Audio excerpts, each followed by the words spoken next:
जी बिल्कुल, आपको अफसोसनाक खबर से आगाह करते चले। 5 बहनों का अकलौता भाई खुड़ियांवाला कमाल लिमिटेड फैक्ट्री में करंट लगने से जान की बाजी हार गया।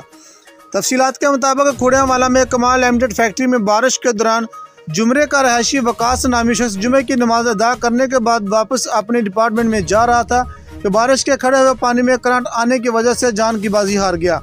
मौके पर मौजूद सिक्योरिटी गार्ड और दूसरे दोस्तों ने बचाने की कोशिश की मगर वो बचा न सके।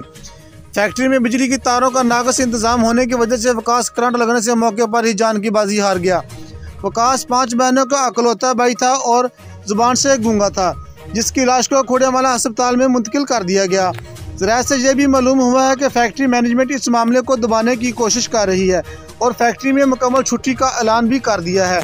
कैमरामैन टीम के साथ मियां आबिद हुसैन, फास्ट 92 न्यूज़, फैसलाबाद।